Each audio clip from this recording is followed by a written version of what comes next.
maybe helping other people is a way to fix your life. Now I understand social interactions are different than like government and systemic structures.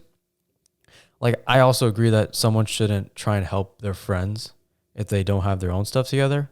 Mm-hmm. But how do you know? Well, I think, also issues or partaking in social movements like that don't really actively detriment your well-being. Now, obviously, there are key exceptions, right? Like, for example, like, there's been like BLM rallies that have been, shot up by the police because, apparently peaceful protesting isn't allowed in America. But my point is that like for like expressing your support for a movement, like, there's lots of performative activists, right?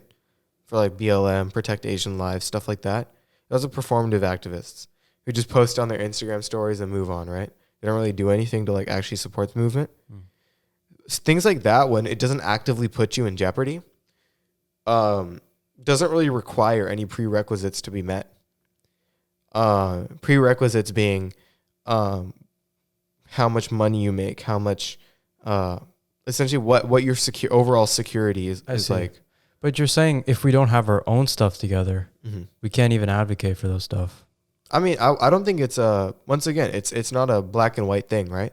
I see. Essentially, you need to evaluate how much you're able to give, right? The thing is, there's a certain level of support that is, I think, deemed significant in specific scenarios, right? So if we go back to the initial analogy of, there's 100 babies drowning in a pool, and each time you save them, $1,000 goes away, right?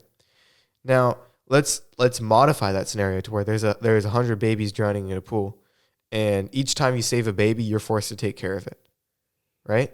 Now, let's pretend that I'm married, no children, and I have like a good income, and I'm theoretically able to support a child, right? One child.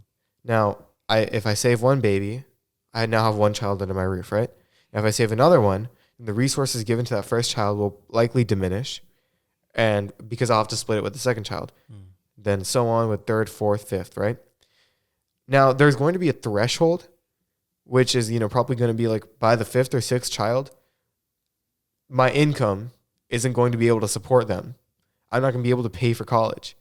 I'm not going to be able to give them a life that they likely deserve. And by the time I get to the 20th or 30th child, I can't even guarantee that I'm going to have food on their table. Now, instead of dying by drowning in a pool, they're going to be dying of starvation.